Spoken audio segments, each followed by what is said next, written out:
Bom, eu vou começar então expondo, dizendo o seguinte, que o judaísmo é uma das religiões mais antigas da humanidade e a sua história pode ser conhecida através da sua literatura sagrada, o Tanakh. A espinha dorsal do judaísmo resume-se na existência de um Deus único que escolheu um povo, estabelecendo com ele uma aliança. Assim, todos os aspectos que envolvem este povo, suas vitórias e fracassos, são vistos como a ação direta desse Deus. Agora, o judaísmo pode ser, a grosso modo, dividido mais ou menos assim: o patriarcato, depois vem a escravidão e o êxodo lá do Egito, o estabelecimento deste povo como nação, depois a transição para a monarquia, uma monarquia, ela começa unida e depois ela se divide, uma monarquia dividida, vem o cativeiro babilônico e depois a diáspora, a dispersão. Os judeus estão espalhados pelo mundo afora. E de acordo com as estimativas, há cerca de 17 milhões de judeus no mundo, distribuídos da seguinte forma. Esses dados são mais ou menos aproximados. 5 milhões e meio de judeus estão no Estado de Israel. 7 milhões no continente americano. A maioria vive nos Estados Unidos. 2 milhões e meio no continente europeu e 1 milhão e meio em outras partes do mundo. Agora, o conjunto de literatura judaica chama-se Tanakh, que é um acróstico para designar as 3 partes em que está dividida a lei, a saber, primeiro, a Torá, a lei. Em sentido estrito, refere-se aos 5 primeiros livros atribuídos a Moisés, ou seja, o Pentateuco. Gênesis, Êxodo, Levítico, Números e Deuteronômio. Em sentido mais amplo, pode indicar também a Tanakh. Aí vem Neviim, que é o plural de Nevi, que é profetas, que abrange os profetas anteriores, Josué, Juízes, Samuel e Reis, e os profetas posteriores, Isaías, Jeremias, Ezequiel e os 12. Depois vem Ketuvim, que são os escritos. São os Salmos, Provérbios, Jó, e são obras poéticas. Cântico dos Cânticos, Ruth, Lamentações, Esther, Eclesiastes, Daniel, Esdras, Neemias, Crônicas. E aqui é importante observar que essa divisão é anterior à era cristã. O que é que o judaísmo pensa de Jesus Cristo? Porque nós vamos encontrar hoje no cenário evangélico brasileiro pessoas assim, deslumbradas com rabinos judeus. Que maravilha, quanta profundidade, como ele alimenta a minha alma, aquele rabino, esse rabino, olha, eu bebo dessa fonte, tudo isso. Para o judaísmo e para os seus rabinos, todo judeu religioso, Jesus tratava-se de mais um candidato ao título de Messias, porém, ele não passava de um pacifista essênio. Os essênios formavam um grupo ascético, na época de Cristo eles estavam lá, e que eles viviam uma vida, parecia uma vida monástica, embora a vida monástica só aparece depois, durante a patrística, e depois se fortalece depois da patrística. Porém, os essênios formavam então uma classe separada. Eles, por exemplo, eram muito dados a rituais de purificações, lavagens, não tinham contato com mulher de maneira alguma, não podiam conversar com mulher, viviam separados. Então, quando alguém chega dizendo que Jesus foi essênio, de maneira alguma Jesus poderia ter sido essênio, porque Jesus não se enquadrava no perfil de alguém que fosse essênio. Por exemplo, Jesus não era dado a rituais de purificação. Olha, o mestre de vocês come sem lavar a mão. Jesus falava com as mulheres, ele conversava com as mulheres. Então Jesus não tinha medo de mulheres, não vivia correndo das mulheres. Jesus conversava e interagia com as mulheres. E muitas mulheres na Bíblia estavam associadas a Jesus. E uma coisa que os essênios também eram assim muito, como é que eu digo, não fanáticos, mas eles levavam a lei da forma mais correta possível, muito preocupados. E Jesus não interpretava a lei como os fariseus faziam. A posição de Jesus, embora ele nunca tenha quebrado a lei, ele cumpriu a lei, mas ele nunca entrou pelo caminho do legalismo, como foi o caminho dos fariseus. Né? Então, a visão do judaísmo sobre a pessoa de Jesus Cristo, ela é demonstrada num livro chamado O Judaísmo Vivo, escrito pelo judeu ortodoxo, escritor e antropólogo Michael Asheri. Olha o que ele diz. Qualquer exame de pretensa dívida que o cristianismo tem com o judaísmo estaria fora de lugar neste livro. Na opinião de um bom número de estudiosos, não são poucos deles, gentios, ela pode ser resumida na frase mordaz do Israel Zengwill. Ele diz o seguinte: raspe-se um cristão e encontra-se um pagão estragado. Então, para ele, o cristão é pior do que um pagão, porque ele é um pagão estragado. Com frequência, não-judeus perguntam a judeus: qual é a atitude judaica com relação a Jesus? A resposta honesta a essa pergunta é: a atitude judaica para com Jesus é exatamente a mesma que a atitude cristã para com Maomé. Essa atitude, com modificações no grau de conhecimento, descreve a visão que os judeus têm de Jesus. Nenhum cristão considera Maomé, por exemplo, divino. Nenhum cristão ora a Maomé, se ajoelha diante de uma estátua de Maomé. Nenhum cristão faz isso. Tá? Como também não devemos nos ajoelhar diante da estátua de Jesus, porque nós adoramos a Deus em espírito e em verdade. Né? Mas aí nós vamos ver, essa atitude com modificações no grau de conhecimento descreve a visão que os judeus têm de Jesus. Sabemos que ele viveu e temos uma ideia vaga do que pregou, mas é só. A ideia disseminada de que os judeus, embora rejeitando a reivindicação de Jesus à divindade, consideram-no um grande mestre e uma figura moral, é completamente falsa. É completamente falsa. Eu mesmo já ouvi o Rabino Sobel, que vocês conhecem aí, é um rabino, ele é bastante liberal, e ele dá declarações sobre Jesus assim: nós não acreditamos que Jesus é o Filho de Deus, como o cristianismo acredita. Isso não faz parte do judaísmo, e eles não estão dispostos mesmo a acreditar de maneira alguma. Não aceitamos suas reivindicações e somos indiferentes aos seus ensinamentos. Simplesmente não estamos interessados nele ou no que disse, assim como os cristãos não estão interessados em Maomé. Quanto ao Novo Testamento, os judeus que se deram ao trabalho de lê-lo descobriram estar em desacordo com grande parte do que ele contém. Os judeus ortodoxos incluem os missionários entre os inimigos dos judeus, certamente. Aí, se você perguntar para o judeu, fizer essa pergunta: os judeus religiosos ortodoxos incluem os missionários cristãos entre os inimigos dos judeus? Certamente incluímos. E nenhuma organização engajada em atividade missionária junto aos judeus pode receber apoio e simpatia da nossa parte.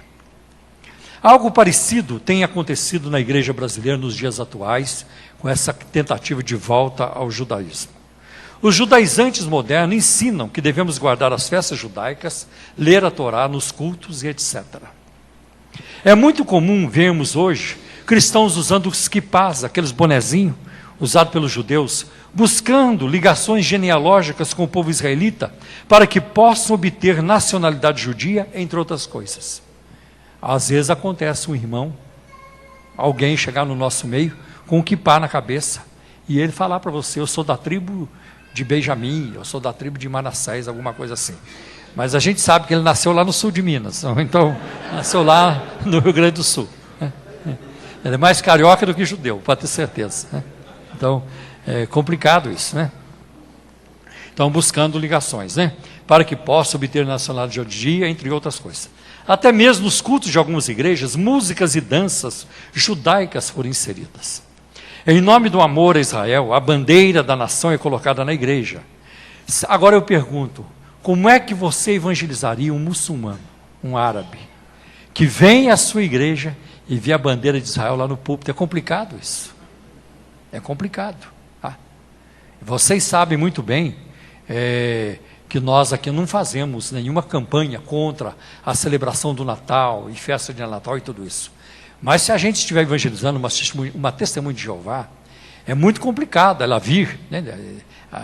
Primeiro que ela não vai vir nunca, mas se ela estiver num processo de conversão, de transformação, é muito complicado para o testemunho de Jeová vir à nossa igreja e ver uma árvore de Natal no púlpito. Para nós não é problema, para mim não é, mas para essa gente é. Então é aquilo que Paulo fala com sabedoria. Comer carne é pecado? Não é pecado. Mas se for escandalizar alguém, então eu não devo comer carne. Então esse é o ensino que Paulo nos transmite. Então você vai ver, imagina um árabe, né? Está aqui a gente está evangelizando, ele entraria nessa igreja. O shofar é tocado e promovem-se as festas com a promessa de uma nova unção sobre a vida de quem participa de tais celebrações. Há igrejas onde as pessoas não podem adentrar ao templo de sandálias ou sapatos e são orientadas a tirar os calçados, pois, segundo ensinam, irão pisar terra santa. Moisés, tira a sandália do teu pé, porque o lugar que você pisa é sagrado. Né? Irmãos, é complicado isso. Né? É complicado. Há notícias de denominações no Brasil onde os assentos foram retirados dos templos e os crentes ficam ajoelhados em posição semelhante à usada pelos judeus nas sinagogas. Uma famosa apóstola, e eu vou dizer o nome dela, Valnice Milhomes, ela inclusive prega a necessidade da igreja evangélica brasileira guardar o sábado. Em uma entrevista, a antiga revista 20, já na capa aparecia o resultado da sua entrevista. Ela diz: o meu contato com Israel me mostrou várias vezes como os dias proféticos, as alianças, 6 dias trabalharás e no 7º descansarás. Êxodo 31 declara que o sábado é o sinal de uma aliança perpétua e da volta de Cristo. Interessante que foi o contato dela com o povo de Israel que fez com que ela descobrisse isso. Porém, o que nós cremos, o que nós ensinamos, deve surgir, deve ser o produto do nosso contato com a Bíblia, e não com algum povo. É muito complicado quando alguém vai num terreiro de candomblé e volta de lá querendo colocar alguma coisa na igreja. Pastor, nós temos que identificar qual é o demônio da Maria Padilha. Pastor, que eu aprendi que lá tem Maria Padilha. Tem também a Maria Mulambo. Né? E nós não podemos entrar por esse caminho, porque você estará fazendo teologia em cima de experiência. A sua fonte não é mais a Bíblia, a sua fonte é o ocultismo. Nós não podemos fazer isso. Tá? Então, a palavra de Deus é quem dita a norma. É isso que nós cremos. Então, a fonte de toda autoridade é a Bíblia Sagrada. É ela quem dá o norte. E se você for entrar por outro caminho, você vai arranjar muita confusão para a sua vida. E você não vai se firmar na verdade. O que me preocupa hoje é que, e vocês já me ouviram falar isso várias vezes, estou muito preocupado hoje, porque a igreja evangélica brasileira tem sido roubada da palavra. E os crentes que vão permanecer e que vão aguentar os trancos até o fim, são aqueles que se firmam na palavra.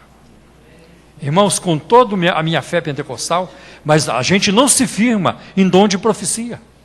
A gente não se firma em orar em línguas ou interpretar línguas. Não é isso que é o fundamento da fé.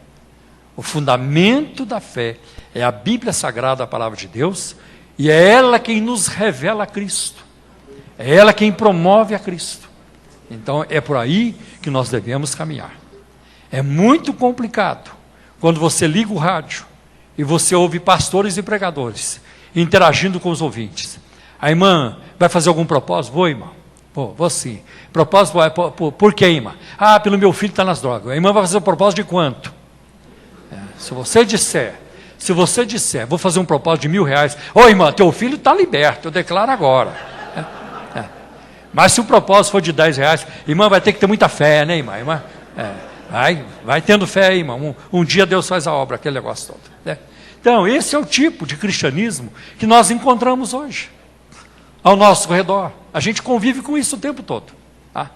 E é lamentável quando a gente vê isso na mídia, pregadores e pastores e bispos e apóstolos fazendo isso, e uma multidão em volta que está deslumbrada com aquilo. Bem, então eu quero aqui apresentar também um pensamento do pastor Ezequias Soares. Ele apresenta uma definição importante e algumas importantes informações sobre esse grupo de judaizantes surgido no início do cristianismo. E ele diz o seguinte: O termo judaizante vem do verbo grego iudaizo, ficar como judeu, e aparece apenas uma vez no Novo Testamento. Aparece em Gálatas capítulo 2, versículo 14. O vocábulo surgiu em decorrência de os cristãos de origem hebreia. Mesmo depois do Concílio de Jerusalém, em Atos capítulo 15, continuaram insistindo na necessidade de os convertidos gentios viverem como judeus. Infelizmente, os judaizantes ainda estão por aí, defendendo a guarda do sábado, as leis dietéticas prescritas por Moisés e os ritos judaicos. Agora, o pastor Ezequias percebeu que o cristianismo não judaizou o mundo.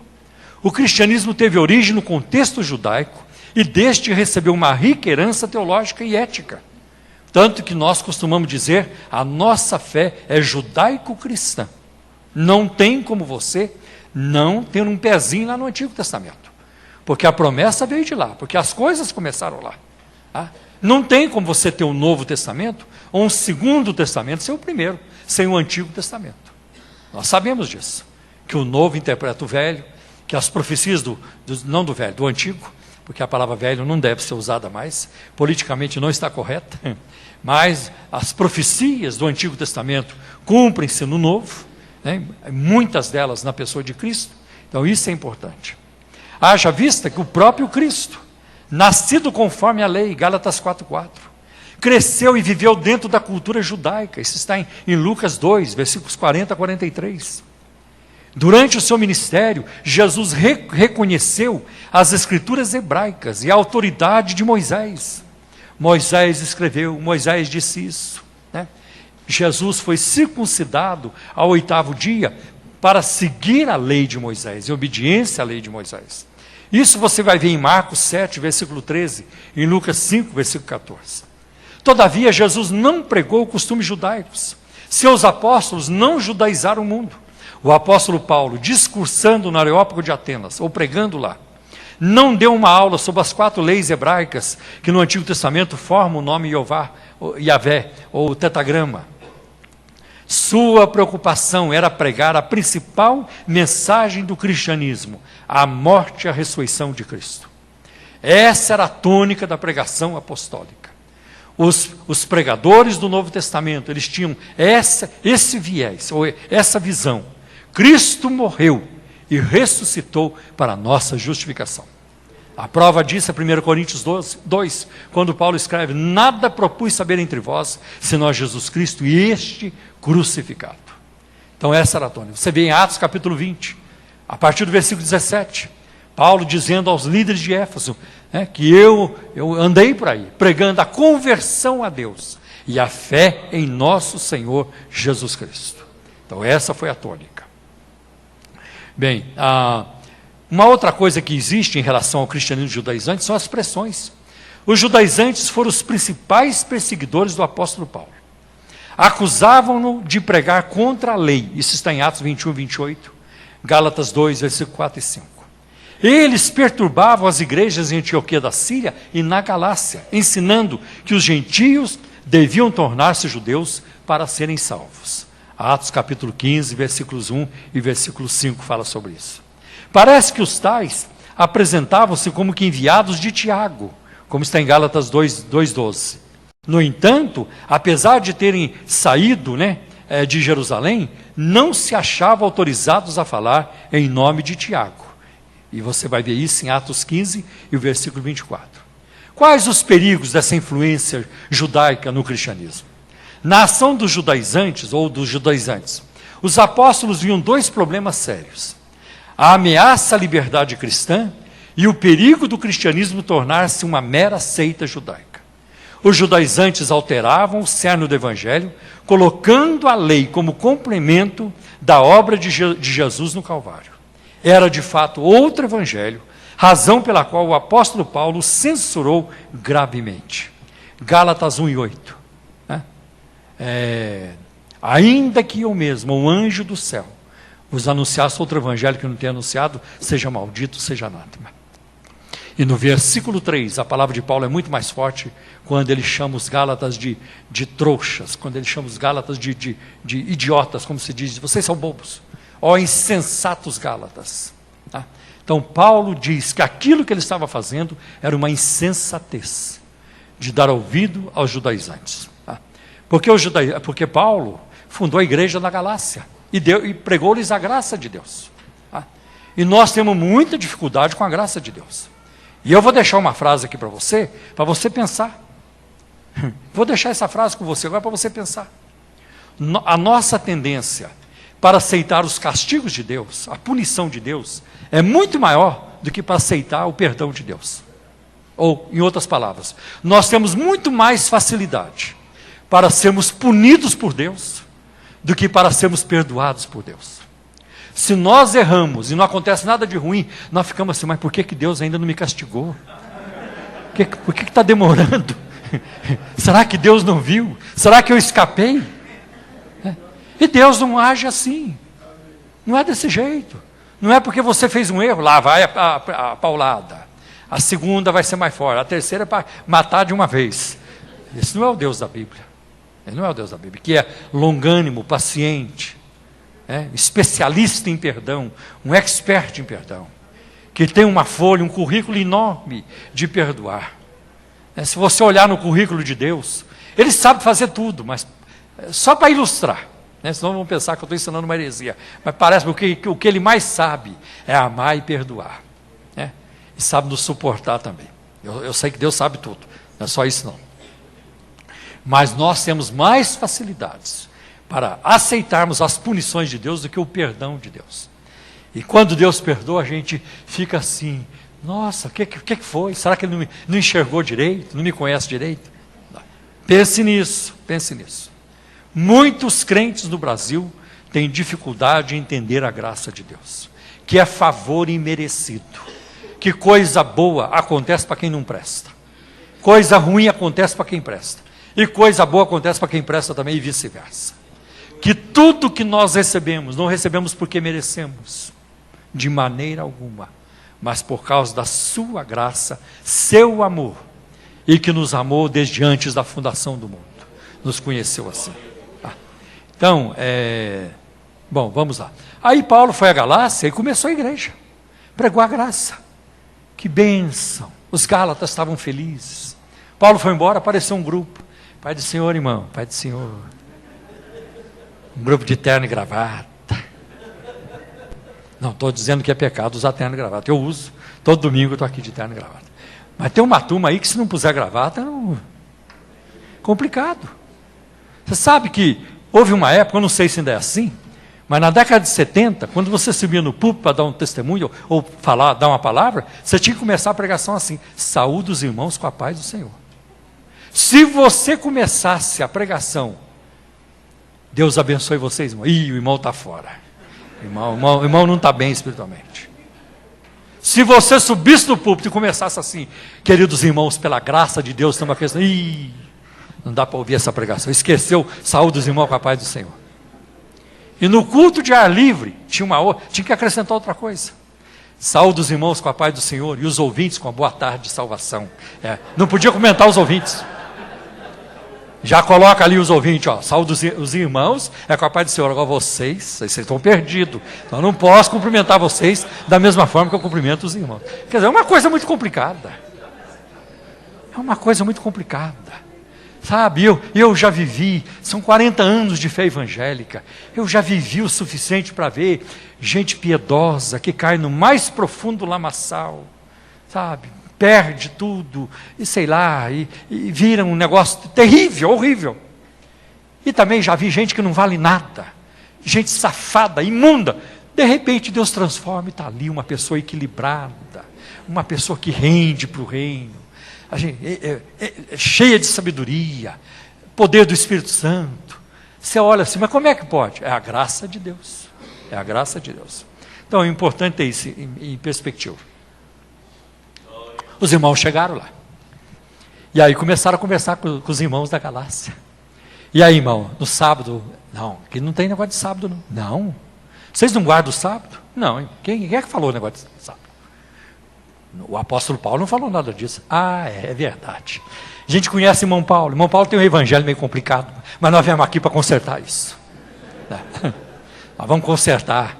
os erros do nosso irmão Paulo. Tá. Então, irmão, a guarda do sábado, assim. Tá? Escuta, e a circuncisão? Não, aqui não falou nada disso, não. Irmão Paulo não prega toda a palavra, é um problema. Mas nós vamos ajudar vocês, tá? Nós vamos ajudar. E foi falando outras coisas, e as festas judaicas. Isso e aquilo. E quando Paulo soube que esse bando tinha ido lá na Galácia para transtornar a igreja, ele ficou uma arara. A carta aos Gálatas é uma carta muito brava. Muito brava. Tanto que ele fala, logo no capítulo 1, se eu estivesse tentando agradar a homens, não seria servo de nosso Senhor Jesus Cristo. Por isso que a linguagem de Paulo em Gálatas 3 é muito forte. Ó insensatos Gálatas, quem foi que enfeitiçou vocês?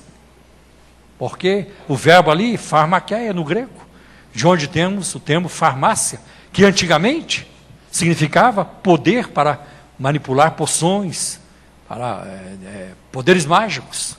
E Paulo usa isso, vocês estão enfeitiçados. E Paulo fala da graça, até o fim. Então, 2 livros importantes no Novo Testamento, em paralelo a esse assunto, Gálatas e o livro de Hebreus. Então, o que eu vejo hoje na igreja é um completo desdém para com aquilo que a palavra de Deus diz no livro de Gálatas e no livro de Hebreus também. Tá? Então, Paulo ficou sabendo e ele foi para cima para corrigir os erros na igreja da Galácia. Os judaizantes chegavam às igrejas com o Velho Testamento nas mãos. Isso se apresentava como um grande impacto para os cristãos. O próprio Paulo ensinava a valorização das Sagradas Escrituras. Paulo tinha um grande apreço pela Escritura. Grande apreço. Como responder a um judeu que mostrava no Velho Testamento a obrigatoriedade da circuncisão e da obediência da lei? Além disso, apresentavam Abraão como modelo para os servos de Deus. Os judaizantes ensinavam que a salvação dependia também da lei, principalmente da circuncisão. Segundo eles, para ser cristão, a pessoa precisava antes ser judeu, não por descendência, mas por religião. Foi para combater as heresias judaizantes que Paulo escreveu aos Gálatas e mostrou àqueles irmãos que voltar às práticas e às cerimônias da lei era cair da graça. Em Gálatas capítulo 5 ele diz: separados estáis de Cristo, vós os que vos justificais pela lei, da graça tendes caído. Então, para Paulo, cair da graça não é adulterar, não é, aqui ele não falou isso. Gálatas 5, versículo de 1 a 10. Cair da graça é tentar justificar a sua salvação através da lei. Vocês caíram da graça. E ele continua dizendo, vou ler de 1 a 10, para a liberdade foi que Cristo nos libertou. Permaneceis, pois, firmes e não vos submetais de novo ao jugo da escravidão. E Paulo chama a lei de jugo da escravidão. Eu, Paulo, vos digo que, se vos deixardes circuncidar, Cristo de nada vos aproveitará. Isso é em vão. De novo testifico a todo homem que se deixa circuncidar, que está obrigado a guardar toda a lei. Você então, vai circuncidar? Tem que guardar a lei toda. Então você vai ter que guardar toda a lei. E a única pessoa que guardou a lei foi Jesus. Não teve ninguém mais. De Cristo vos desligastes, vós que procurais justificar-vos na lei, da graça decaístes. Porque nós, pelo Espírito, aguardamos a esperança da justiça que provém da fé. A nossa justiça provém da fé em Cristo. Porque nós, pelo Espírito, já lemos isso. Porque em Cristo Jesus, nem a circuncisão, nem a incircuncisão tem valor algum, mas a fé que atua pelo amor. Por exemplo, em Atos 16, 31, quando o carcereiro pergunta, senhores, que devo fazer para me salvar? E o apóstolo Paulo responde imediatamente, guarda a lei. Você guarda a lei de Moisés. Você já foi circuncidado? Não tem nada disso. Tá? Então, crê no Senhor Jesus Cristo e será salvo tu e a tua casa. Vós corris bem. Quem vos impediu de continuar, desobedecer a verdade? Aqui Paulo está dizendo, vocês começaram bem. Vocês estavam indo bem, eu estava acompanhando vocês. Mas agora vocês estão transtornados. Esta persuasão não vem daquele que vos chama. Um pouco de fermento leveda toda a massa. Confio de vós no Senhor, que não alimentareis nenhum outro sentimento, mas aquele que vos perturba, seja de quem for, sofrerá a condenação. Então, a Arca da Aliança, como ela aparece nos cultos por aí. E tem lugares, tem igrejas aí que quando a arca vai entrando, o pessoal se prostra e ajoelha, e começa a orar em língua, a gritar em língua, aquele negócio. Eu quero deixar um versículo com vocês, Jeremias 3,16. Jeremias 3,16. Olha o que diz.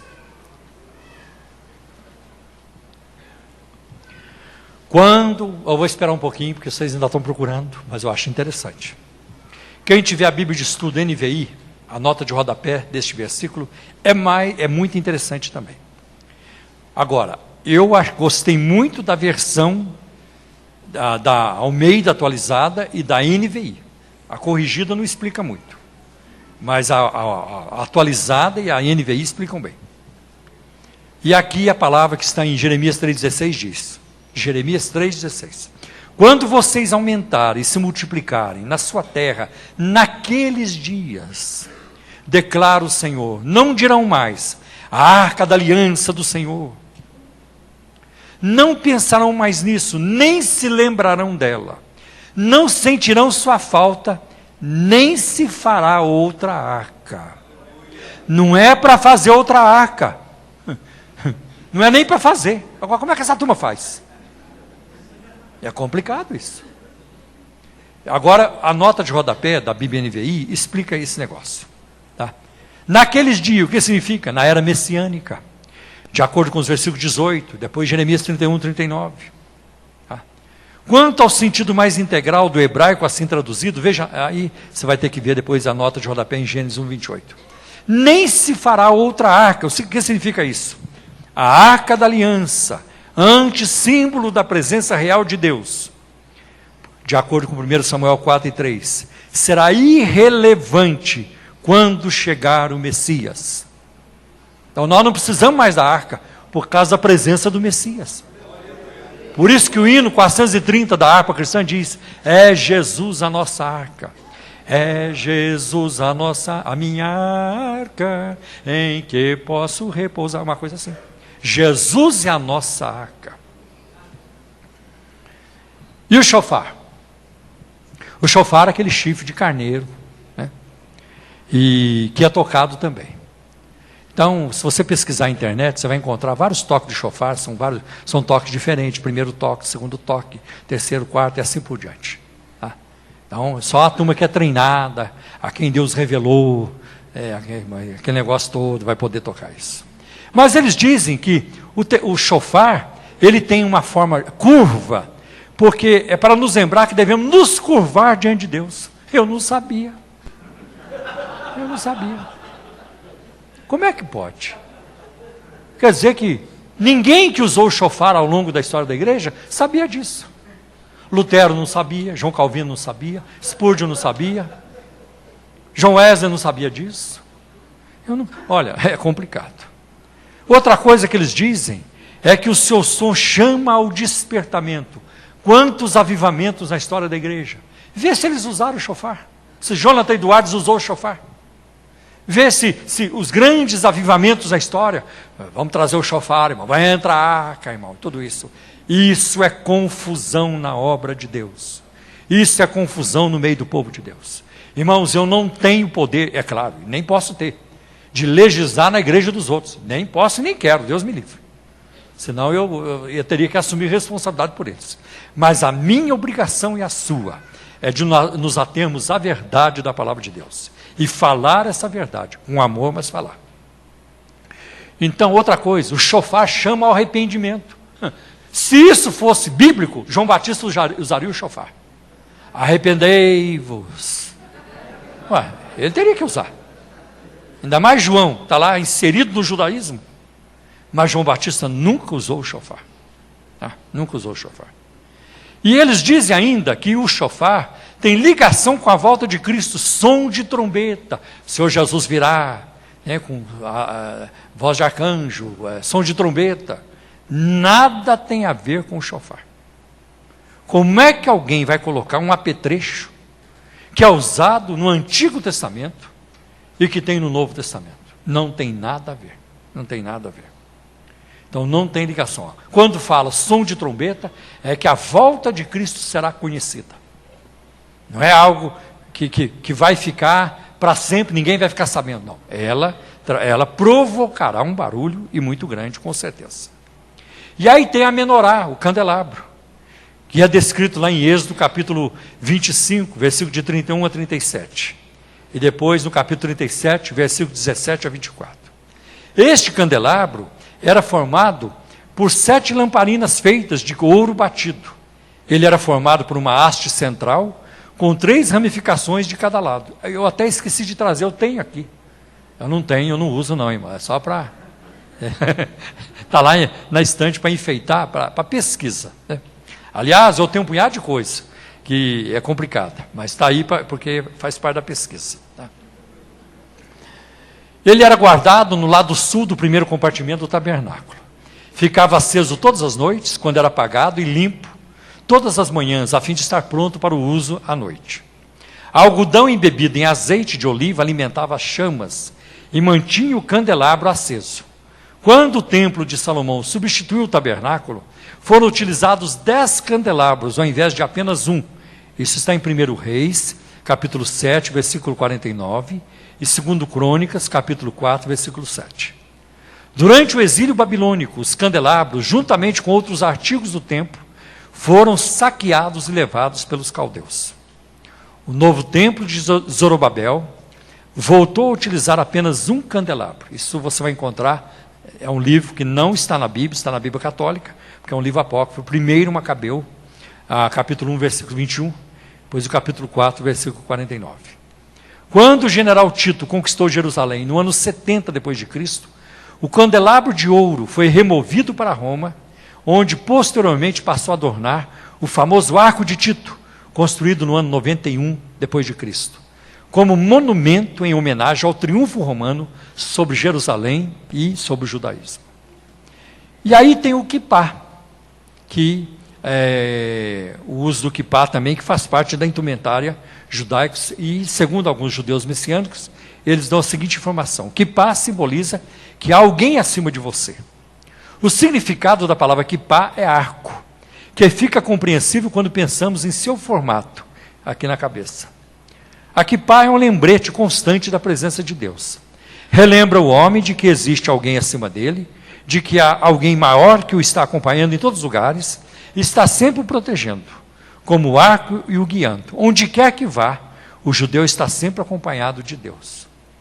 É costume judaico, desde os primórdios, um homem manter a sua cabeça coberta o tempo todo, demonstrando com isso humildade perante Deus. É expressamente proibido entrar numa sinagoga, mencionar o nome divino, recitar uma prece ou bênção, estudar a Torá, ou realizar qualquer ato religioso de cabeça descoberta. Fica aqui o questionamento: é necessário para um cristão usar um quipá para lhe lembrar da presença de Deus? Não é. É preciso usar esse gorrinho para não esquecer de que Deus é soberano e está acima de todos? Também não é preciso. Não basta para o verdadeiro cristão o fato de que o próprio Deus habita em nós por meio do seu Espírito? Não basta 1 Coríntios capítulo 3, versículo 16, que diz: não sabeis que sois o templo de Deus e que o Espírito de Deus habita em vós? Eu não preciso de uma coisa para me lembrar. E eu não vou brigar com ninguém que usa crucifixo. Pode usar. Não vou brigar com ninguém. Mas eu nunca usei. Eu não preciso. Porque o relacionamento com Deus através de Jesus Cristo, ele é tão intenso, tão real e tão maravilhoso, que dispensa esses objetos. Eu acho que objetos, símbolos, é coisa de criança. É coisa de criança. Por isso que a fé cristã tem poucos símbolos. Ela tem o símbolo da Santa Ceia, ou da ceia, e do batismo. Spurgeon já dizia que o cristianismo não foi feito para os olhos, foi feito para a mente e para o coração. Foi feito para a mente e para o coração. Agora, quando é que você cria objetos e símbolos e toda aquela parafernália toda que tem por aí? Quando a turma é criança. Você consegue botar um bebê para pensar? Não consegue. Põe um garoto, põe uma criança de 1 ano para pensar. Você vai sentar aí e pensar. Depois você volta lá e pergunta: você pensou no quê? Ela tem... Agora, bota um punhado de brinquedo em volta dela. Ela vai pegar e virar para cá, e vai morder, e vai pôr na boca. Tem uma turma de crente hoje que é assim. Se mandar pensar, não sabe. E o que você pensou? Nem sei o que você pediu. Mas bota do lado deles a arruda, um martelinho, a toalhinha, a meia setum, uma bênção, e bota a rosa ungida. Aí eles ficam felizes. O lencinho, o lenço. Aí esses crentes ficam felizes. É uma criançada. Isso é infantilidade. E criança pega tudo que encontra pela frente, tudo. Ela não quer nem saber. Aquilo está em cima do fogão, está queimando tudo, ela vai lá e pega. Ainda que as consequências sejam trágicas, ela vai lá e se queima. Tem gente se queimando assim. Porque criança não consegue pensar, criança não consegue discernir. Então tem um bando de gente hoje no Brasil, e em todo lugar tem. E eu estava vendo uma reportagem essa semana com a minha esposa, no canal 4 da NET, um documentário em francês, o nome era Mama África, e que fala dos televangelistas na África, no Congo e outros países. Está pior do que o Brasil. É muito pior do que aqui. Se você acha que a coisa aqui está feia, aqui é o purgatório.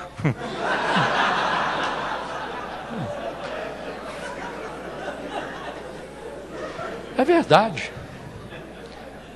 Os pregadores são apresentados, e agora vamos ouvir o homem do momento, o artilheiro. É com esses termos. E quando ele vai ministrar, ele já nem ministra mais em nome de Jesus. Porque eu faço agora, porque eu faço, porque isso, aquilo, e eu faço aqui e ali. Como um pregador há pouco tempo aqui no Brasil também orou. Orou e no fim da oração colocou aqui: ó Deus, quem está falando aqui é fulano de tal, viu? Não é nem em nome de Jesus mais. Então nós estamos numa época de muita confusão espiritual. E a época hoje exige de nós discernimento e crescimento espiritual. Senão você vai engolir, vai comer gato por lebre. Porque eu tenho certeza, eu sei disso. E vocês também sabem, que tem multidões aqui no Brasil, e vocês conhecem amigos e familiares, que jamais ficariam aqui sentados para ouvir uma palavra como essa. Eles ficariam indignados. Onde se viu? Tá, porque são crianças. Criança. Tira o chocolate de uma criança para você ver se ela não grita. Ela grita. Agora, tira um prato de arroz com feijão da criança para ver se ela grita. Não grita, não. Mas uma balinha, o chocolate, a criança vai chiar, vai espernear. Então, este é o perfil, um dos perfis da igreja evangélica brasileira. Uma igreja infantilizada, onde os seus líderes não têm o menor interesse em lhes passar discernimento bíblico, discernimento doutrinário, porque se eles começarem a entender a Bíblia, eles não conseguem mais manipulá-los. E eu quero que Deus nos ajude nisso, não só na Igreja Cristã da Trindade, mas no seu ministério. Você que tem um chamado de Deus para pregar, para ser mestre na palavra, para ser um líder, para ser um educador, que você suba no púlpito, não para enganar, para enrolar, mas para ser fiel a Deus e a sua palavra, fiel ao seu chamado, custe o que custar. Você pode morrer pobre, você pode morrer sem ter aras, sem ter mansão, sem ter isso, sem ter aquilo, sem ter carrão, sem ter avião, mas você vai morrer em paz na presença de Deus. Glória a Deus. E os levitas? Pastor, tem os levitas lá na minha igreja, tem uns 5 levitas lá. Aí eu estou aqui, antes de começar o culto: pastor, eu sou levita. Ué, irmão, você é levita? Mas aqui nós não fazemos sacrifício de animais. Aqui nós não fazemos. Porque é complicado isso. Olha, se você olhar em 2 Crônicas, capítulo 34, versículo 13, está escrito assim, que os levitas estavam encarregados dos operários e supervisionavam todos os trabalhadores em todas as funções. Outros levitas eram secretários, oficiais e porteiros. Você já viu levita ficar na porta? Eles não querem saber da porta. Levita gosta muito de microfone. Como eles gostam do microfone. Como eles gostam aqui da plataforma do púlpito. Agora, é muito complicado. Esse capítulo 34, segundo Crônicas, marca o avivamento que ocorreu durante o reinado do rei Josias. A narrativa descreve sobre a restauração e purificação do templo e mostra as tarefas que cada um realizava a fim de concluir essa obra. No versículo citado, vemos que alguns levitas exerciam as funções de secretários, oficiais e porteiros. Hoje em dia, muitos ministros de louvor se denominam levitas e alegam que, por ter essa função na igreja, não podem realizar mais nenhuma. Porém, a palavra de Deus mostra que os levitas faziam de tudo para manter o templo em ordem. Pode-se dizer que eram até como se fossem os diáconos hoje, cuidavam da limpeza, como se fossem os garis, tudo isso faziam. E tem igreja aí que os levitas estão no púlpito, todo mundo dá oferta, mas a oferta não pode passar, não. A salva não pode vir aqui. Eles ficam ofendidos. Complicado, é uma classe intocável. Então, Deus nos livre dos levitas. E o ministério levítico já passou. Essa é a grande verdade. Não existe hoje ministério levítico. Leia Hebreus capítulo 5. Ministério arônico já passou. Não existe mais. A Bíblia fala hoje do ministério, não é ministério, sacerdócio. Sacerdócio levítico já passou. A Bíblia fala do sacerdócio de Melquisedeque, que é de Cristo. E de acordo com Hebreus 7, 25, é perpétuo, intransferível. Não, ninguém mais tem, é só ele quem tem. E eu quero aqui deixar com vocês a palavra do pastor Batista, pastor Exaltino Gomes Coelho Filho, que ele escreveu o seguinte, sobre a rejudaização da igreja. A rejudaização do evangelho tem um lado comercial e outro teológico. O comercial se vê nas propagandas para a visita à Terra Santa. O judaísmo girava ao redor de 3 grandes verdades: um povo, uma terra e um Deus. No cristianismo há um povo, mas não mais como etnia. No cristianismo, eu não posso dizer para você que o cristianismo é formado só de brasileiros, porque não é verdade. O cristianismo não pode ser formado só de alemães. O judaísmo era formado de judeus. Tinha os estrangeiros, tinham, mas eles também acabavam sendo assimilados e comprando todo o pacote. Mas não, nós não temos mais uma etnia. Tá? No cristianismo há um povo, mas não mais com etnia. A igreja é o novo povo de Deus, herdeira e sucessora de Israel, composta de homens de toda tribo, e línguas, e povos e nações. Apocalipse capítulo 5, versículo 9. Há também um Deus que se revelou em Jesus Cristo. A sua palavra é final. Hebreus 1, versículo de 1 e 2. Havendo Deus antigamente falado a nossos pais pelos profetas, e de muitas maneiras, hoje nos fala pelo Filho. Hebreus 1, versículos 1 e 2. Mas não há uma terra santa. No cristianismo não há lugares, objetos santos. Não. Por exemplo, eu fiz aqui, acho que foi, eu não sei se foi, acho que foi meu aniversário, bodas de prata de ministério pastoral, de ordenação pastoral. Aí uma irmã, ela tem um filho que é fotógrafo, e ele é muito bom na fotografia, ele fez um pôster da minha foto, ficou bonita. Eu vou gostar mais dela ainda daqui uns 20 anos, se eu viver até lá. Quando eu olhar, falei, nossa, vou dar 20 anos atrás. Um pôster bonito, a minha foto. E eu tive uma ideia, mas eu não tive coragem de colocar em prática. Eu falei, eu vou pendurar o pôster aqui, na frente do púlpito. E cada pessoa que passar a mão no pôster e der R$100, vai receber 100 vezes mais, uma coisa assim. No cristianismo não há lugares e objetos santos. O prédio onde a igreja se reúne, e que alguns chamam na linguagem do Antigo Testamento de santuário, não é santuário, nem morada de Deus, é salão de cultos. E é verdade. E tem uma igreja aí que é o altar, vem para o altar. Essa igreja não tem púlpito, ele só fala o altar. Porque púlpito é lugar da pregação, altar é lugar do sacrifício. Você tem que vir fazer o sacrifício, é o altar. Altar, não sei de onde eles tiraram isso. Isso você não vê na Bíblia, né? Porque altar lembra sacrifício, e a turma tem que sacrificar. O eterno não mora em prédios, mas em pessoas. Elas são o santuário. Foi o que Estevão disse. É o que também está em Atos 17, 24, Paulo falou sobre isso. Deus não está mais perto de alguém em Jerusalém que na floresta amazônica, nos condomínios, favelas e cortiços das grandes cidades. Você pode ter a presença real de Deus lá no fundo da terra, no metrô, numa mina de carvão, numa cápsula espacial. Deus não tem preferência por lugares. Sabe, eu não tenho nada contra quem vai orar no monte, mas é errado dizer que na oração do monte rende mais. Você está mudando Deus. Deus não muda de acordo com a geografia. Se for no vale, eu não atendo. No monte eu vou. Esse não é o Deus da Bíblia. E Deus também não atende pelo valor da oferta, do seu dízimo. Aquele dízimo ali está muito pequeno. Opa, aquele ali está maior. Esse não é o Deus da Bíblia. Então, nós precisamos tomar muito cuidado com isso. Tá? Porque o próprio Jesus foi muito claro em relação a isso, quando falou para a mulher samaritana: mulher, nem aqui, nem em Jerusalém.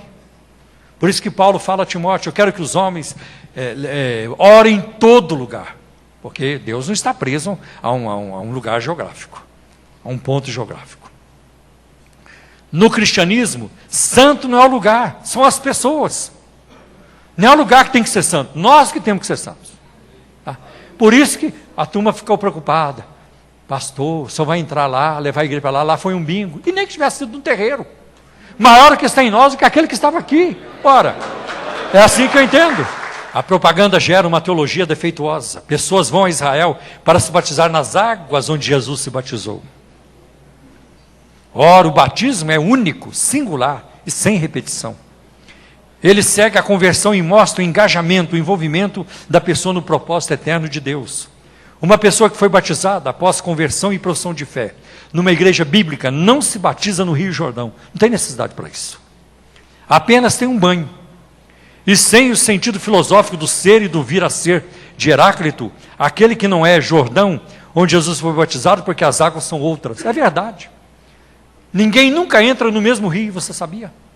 Você entra no rio aqui, 2 minutos depois você entrou, o rio já é outra água. Pode ter certeza. As moléculas de hidrogênio e oxigênio que compunham aquele Jordão pode estar hoje em alguma nuvem, ou na barriga de alguém, sei lá, tomou aquela água. Pode ser. Ou na bacia amazônica, ou no mar, ou até no Tietê aqui em São Paulo. É mero sentimentalismo e não identificação com Jesus. É lamentável que pastores conservadores em teologia batizem crentes já batizados no Jordão. Isso é vulgarizar o batismo, tirando o seu valor bíblico teológico. E aí o Exaltino diz assim: não sou contra o turismo. Faça quem puder e regozije-se com a oportunidade. Sou contra o entortamento da teologia como apelo turístico. Temos visto pastores com sal do Mar Morto, azeite do Monte das Oliveiras, fetichismo, com terra santa, areia santa, água santa, sal santo, folha de oliveira santa, fogueira santa. É verdade. Nós temos que falar contra isso. Sabe, você não pode se acovardar, e nem eu. Está errado. É engano. Como é que eu vou me calar diante do engano? Não vou me calar jamais. A rejudaização caminha paralelamente com a superstição e a feitiçaria. É parente da paganização. Não estou aqui tecendo uma colcha de retalhos. Tudo isso é produto de uma hermenêutica defeituosa, que não compreende as distinções entre os dois testamentos, os critérios diferentes para interpretá-los, a pompa e liturgia do judaísmo, em contraposição à desburocratização do cristianismo, e que a palavra final de Deus foi dada em Jesus Cristo. Aleluia. Deixa os versículos para Israel para lá. Eu te pus por cabeça, não por cada, tu estarás em cima, não embaixo. Eu sei que a carne gosta de ouvir isso, mas isso não é evangelho. Eu sei disso. Que você vai chegar no topo, que você vai ter sucesso. Isso a carne gosta disso.